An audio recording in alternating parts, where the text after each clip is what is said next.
Hi guys, మరో కొత్త వీడియోతో మీ ముందుకు వచ్చేసా. ఈ వీడియో వచ్చేసి ఏంటంటే కొత్త రైతులు గేదెలను ఎలా ఎంచుకోవాలి, ఎక్కువ పాలు ఎలా ఇస్తాయి అనే దాని గురించి. గేదెను వచ్చేసి ముందు అట్టర్ క్వాలిటీ చూడాలి, పొదుగు చూసిన తర్వాత రొమ్ములు చూడాలి. ఆ రొమ్ములు బట్టి కూడా పాలు ఎక్కువ ఇస్తుంది గేది. అలానే పాలనరం చూడాలి, పాలనరం ఎక్కువ ఉందా పాలనరం బయటకు వచ్చిందా లేదా అనేది చూడాలి. చూసిన తర్వాత చర్మం ఎలా ఉన్నది అనేది చూడాలి. చర్మం బట్టి కూడా పాలు ఎక్కువ ఇస్తానికి అవకాశం ఉంది గేది.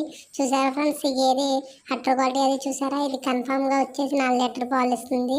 ఈ గేది హామీగా ఇవ్వచ్చు, ఎవరికి ఇచ్చినా 4 లీటర్ పాలు ఇస్తుంది అంటున్నారు రైతు.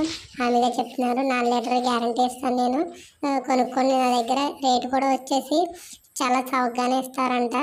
ఈ గేదెని ప్లస్ పెద్ద గేదెతో పోల్చినా మీరు ఎక్కువ రేటు పెట్టుకున్నా ప్లస్ దాని మీద 2 లీటర్లు ఎక్కువ ఇస్తుంది. అదే తక్కువ రేటు పెట్టి కొనుక్కుంటేనే బెటర్ కదా మీకు. అది ఆలోచించుకొని పాడి రైతులు ఎప్పుడు అది ఆలోచించుకొని గేదెని సెలెక్ట్ చేసుకోవాలి.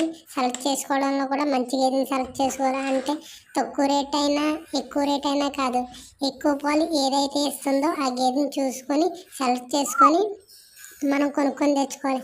అప్పుడే డైరీ ఫామ్లో అనేది నష్టాలు ఉండవు, లాభాల్లో ఉంటాయి. ఎందుకంటే మీరు ఎక్కువ రేటు పెట్టుకున్న గేది కూడా ఫర్ ఎగ్జాంపుల్ ఒక 2 లీటర్లు వస్తే ఏమవుతుంది, అదే తక్కువ రేటు పెట్టుకున్న గేది 4-5 లీటర్లు వస్తే అప్పుడు ఏమనుకుంటారు రైతు, ప్లస్సే కదా మీకు ఎంతైనా.